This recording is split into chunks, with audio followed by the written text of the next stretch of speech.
and welcome to Women in Steel Toes, Boots on the Ground. We're here with Kristi VanKessel from the Miller Group to talk about company culture and what's made her stay in her role and how her career has progressed. Kristi, do you want to introduce yourself and give a little bit about what you do? Yes, thank you. Yes, my name is Kristi VanKessel. I'm the operations manager for Miller Maintenance, a division of the Miller Group. I've been there 21 years this summer on the Durham contract. So we maintain the highways for the Ministry of Transportation throughout Durham and into Toronto and York region. So yeah, just basic highway maintenance day to day. For example, snow plowing in the winter is one of our biggest focuses right now. Awesome. And so when we talked a little bit earlier, you mentioned you had started right from the ground. So you started in as a laborer coming in. What was your first day like? Yes, I did. I was really as entry level as I could possibly be in that position. I was nervous. I arrived about 45 minutes early for work. The gates were closed. I couldn't get in. I spent most of the night tossing and turning, making sure, am I wearing the right outfit? You know, is this appropriate? Is this not? Stressing about just my first impression on my coworkers and on my new boss. So it was very overwhelming initially. It's probably the best first impression you can have, though, is showing up early. I think it's a construction thing. Very well looked upon when you're there early and ready to go and eager. Um, Yes. so getting into your first day, what were your roles like getting into the next few weeks? How did they show you and train you what to do? Essentially at the beginning, because it was the start of a brand new contract, we were all just kind of navigating our way through the new processes, being with a new company, doing something that previously had been public sector work and now was downloaded to the private sector. So once we kind of covered our bases and made sure that we were meeting our contract requirements, I felt comfortable enough with my manager to tell him that, you know, I see what we do here. I live a couple minutes from the yard here. I am available 24/7 because I was young. I was, you know, single and I was wanting to work. I wanted to put in the hours and learn as much as I could. So it didn't take long within, I think it was the first week. I got a phone call at, 10 o'clock on a Friday night. Hey, are you available? We've got a deer hit and it's not far from the yard, but I need you to help pick up this deer and, clean up the highway. I said, yep, I'm in. And that was when it all started.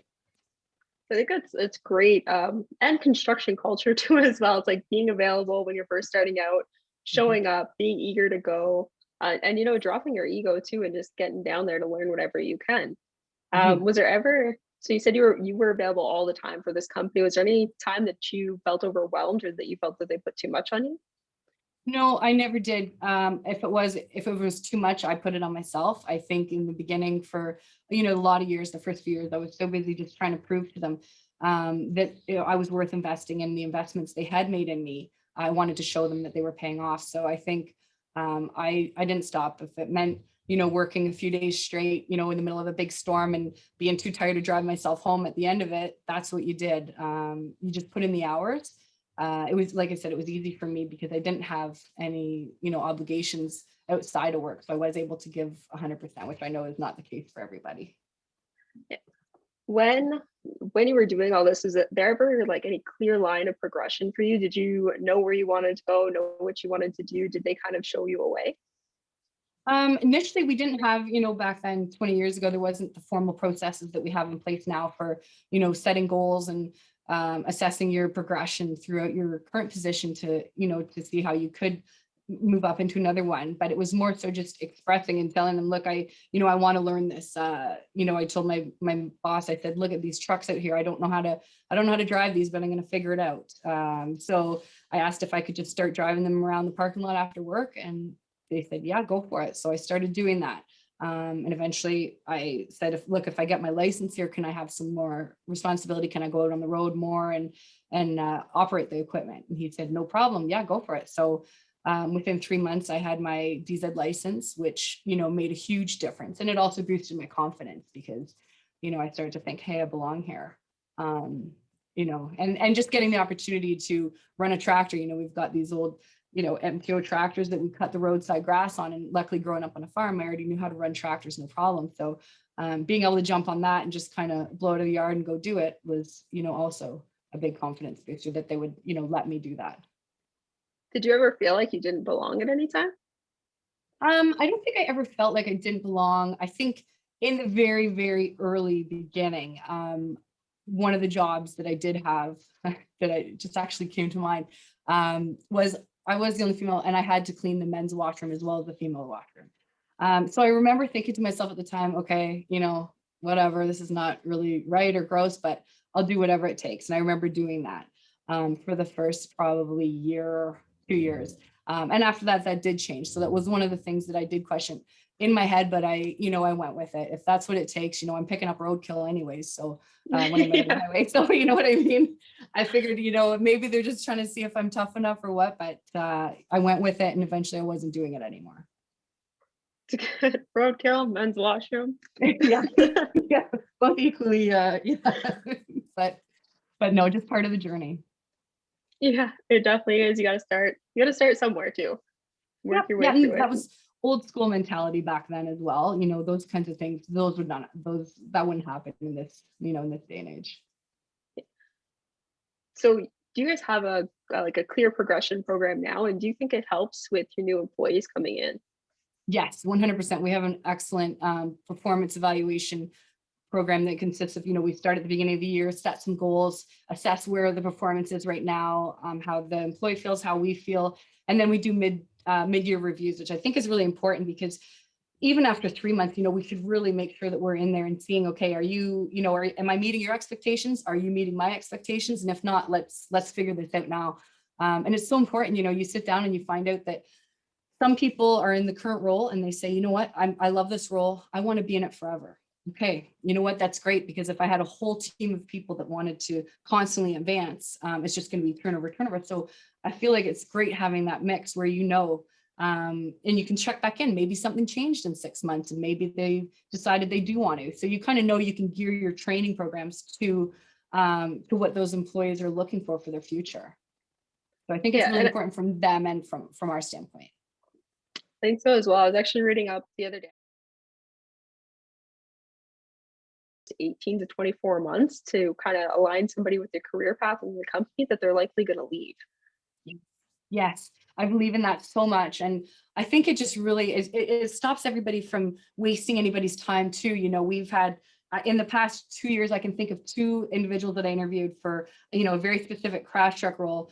And we sat down and talked, and they had experience in mechanics. Like one was a mechanic from at West, another one really wanted to go in that field.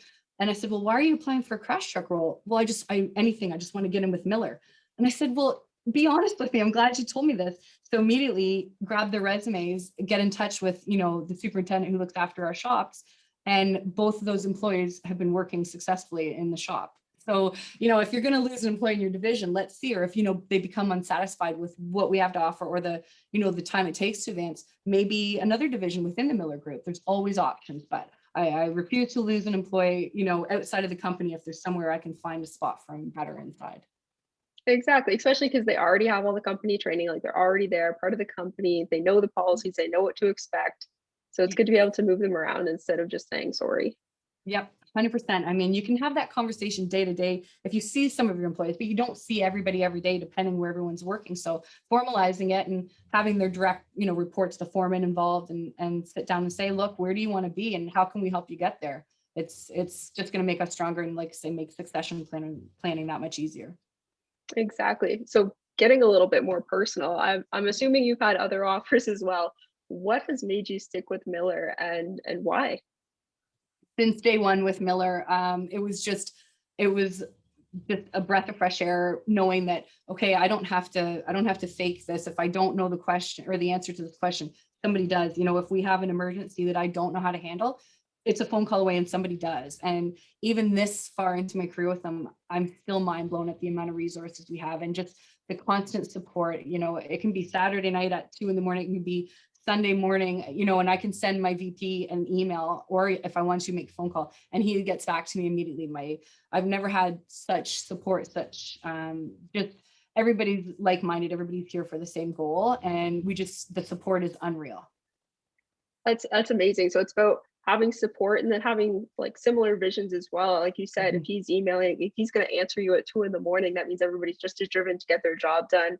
And I think that kind of company culture coming right from the top can really instill that in the younger people as well. Because if you know you have your VP do it, you have your operations manager out there doing it at all hours, then Yeah. that's really going to relay back down to your team, hopefully as well. 100%. It has to start at the top, and that's, like he's at the very top, with the president of Miller, and it goes with their VP. It goes with everybody. And I've never, it just motivates me every day when I walk through the door. I'm happy and I'm in a good mood, and I make sure that's the tone that's set every day, because there is no option to not be. Not when we have the positions that we do. We're essential. We're still working. We have, a very exciting, very fulfilling job that's, a lot of variety and provides, a really good living for us. So there's so much to realize that we have to be grateful for. Yeah, because highway maintenance is a very, very busy job. You don't Yes. stop, cars don't stop, you don't stop. That's right, 100%. And that's the one thing, especially, through this pandemic, that we've realized, if nothing else, seeing our neighbors, seeing our friends struggle, people losing their jobs, and that we are essential. There's nobody, like, a machine cannot come and replace what we do technically, not yet anyways. I'm sure one day it will be. With some technology, there will be some enhancements, but we're essential, and what we do matters every day. So you have a sense of satisfaction at the end of every day. And pride in your work too, knowing that, people are making it to work safe, people are coming home safe. So it's a big deal. It is definitely, yep. And I make sure that responsibility, we're very aware of the responsibility, and do take that pride in it. That is. So something else you had mentioned is that you're part of the Take a Kid to Work Day program with Miller. What is that about, and what do you do? Yeah, we participate in a number of programs. Take Your Kids to Work Day is arranged through our corporate office, and they do spend, once a year it happens, they spend a good chunk of the day with us on the maintenance side after they tour around, see some of our other divisions. But they come out, we get a pizza lunch going, and during that pizza lunch, I've got the big screen up with videos showing them this is what we do, news clips of, a truck going down the 401 with its box up, and then, showing what happens. It hits a bridge, it hits snowflats, and explaining, okay, this is what happens next. This is the steps we have to do. And you can kind of see the kids getting excited, thinking, wow, I didn't know about this. And just making them realize that every time, we're traveling down a road and a culvert doesn't collapse and the road doesn't open up, or a bridge doesn't fall, it's like, hey, we wash these bridges. Well, why would you have to wash a bridge? Why do you have to inspect this culvert? Hey, we paint the lines. This is how you do all that.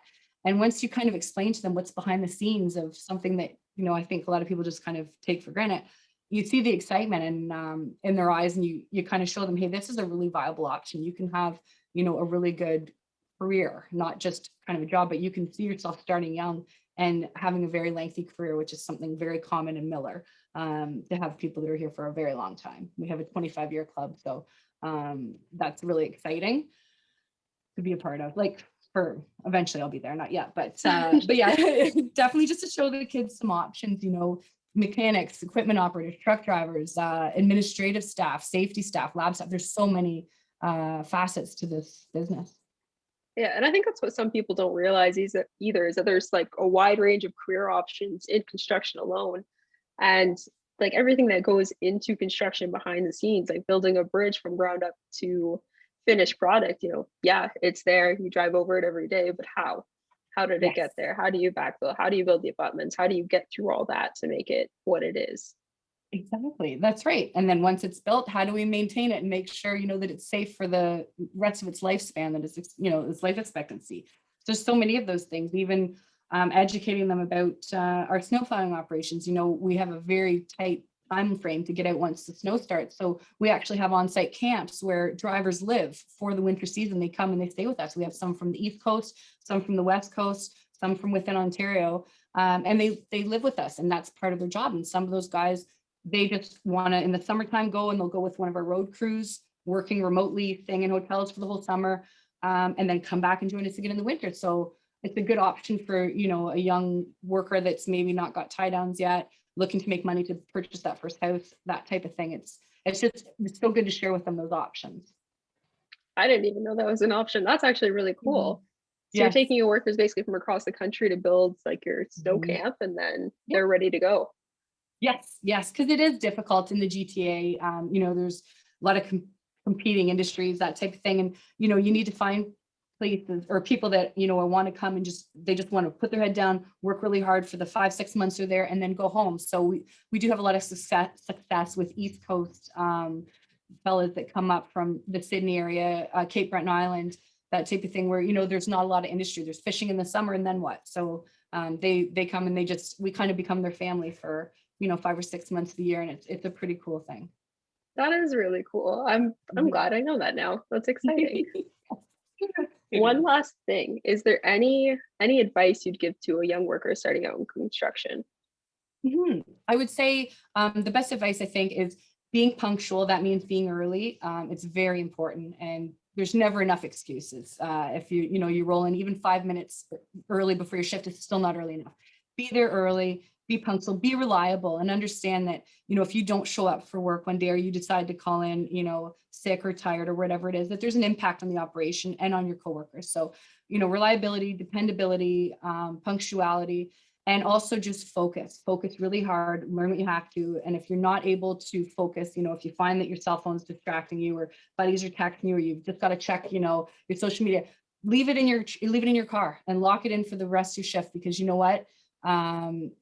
It just gives you time to really focus. Don't have an ego going in, understand that, you've got value and you have worth, and, you're going to have some good ideas, but get in there and listen and absorb as much as you can. Just take it all in, listen to some of the guys that have been doing it for a long time. And then eventually you'll find your way, that if you say, hey, and you want to question something, it's not because you're questioning it being a smart aleck. It's because you're questioning it, saying, hey, I've got a fresh perspective on this. Is there any reason we don't do it this way, or is this possible? And I think that you'll have that respect at that point to be able to kind of speak up. I think that's very true, because no matter what position you're at in construction, no matter how many years you've been there, you can always learn something new. So going in and just with that remark of, oh, I know everything, it's just never going to work. Technology is changing, construction's changing constantly. We have to keep that open mind and be able to learn from all aspects coming in. 100%, and put the time in, really put the time in. I've had, some employees that come and, it's been 3 months, and they said, okay, well, I've learned everything here. So, what's next? When can I move up to the next position? Well, no, you haven't learned everything in 3 months. My gosh, I've been here this long and I still haven't learned everything. It's going to take time. So just, be patient, trust the process, make sure that your goals are communicated, with your supervisor, but understand if it means it takes 2 years, it takes 2 years. And during that time, you're going to learn things that, you can't learn in school. You can't learn from a textbook. These are things that you learn from doing the work and being around people that have been doing the work a long time. I'm so guilty of this, which I have to say, because I've done this before where I'm like, oh, I'm ready, like I'm good to go. But then, a year passes and I look back and I'm like, nope. Flying by the seat of my pants. Yeah, like I'm just rolling, but like you can't buy experience. You'll never learn those tips and tricks unless you take the time to learn them. And sometimes that means sitting in your role for a year or two or even longer just to figure it out. There's so much going on. You got to know. You got to know. And then sometimes, things happen, and, maybe people leave, and all of a sudden you might be thrown into a role in an acting position that you might not think you're ready for. And, I've been there, but when my VP looked me in the eyes and said, you can do this. And I thought to myself, oh my gosh, there's no way I can do this. And 5 years later, I'm doing it. So, he saw that in me. I didn't see it necessarily in myself. But it's good and those opportunities happen. They happen frequently. Correct. Yes. Definitely. So take advantage of it sometimes, but don't rush it either. Yeah. Sometimes you got to go in and just try. Yep, exactly. What do you got to lose? Exactly. So thank you very much, Kristi, for jumping on this with me. I appreciate you being part of the Women in Steel Toes podcast. Is there anything else you'd like to add? No, just thank you. I'm so proud to be asked to contribute to this, and really pleased. And I look forward to, being a mentor if I can, or in any way, any more. If anybody's interested in learning more about the Miller Group, absolutely, I would love to get in touch. Perfect. Is there any way that our followers can reach you? Yes, I guess probably through email, I suppose would be the easiest. Would be my email address is Kristi dot last name VanKessel, VANKESSEL @millergroup.ca. And I'm also on LinkedIn, which Perfect. I'm still sort of figuring out. Perfect. I'll link both of those things to this video, and that way anybody who's interested can go check out Kristi. And Instagram as well. I'm on there. So yeah, awesome. I'm everywhere. Right. Thank you very much, Kristi. Take care. Thank you so much. Okay, take care. There we go, record.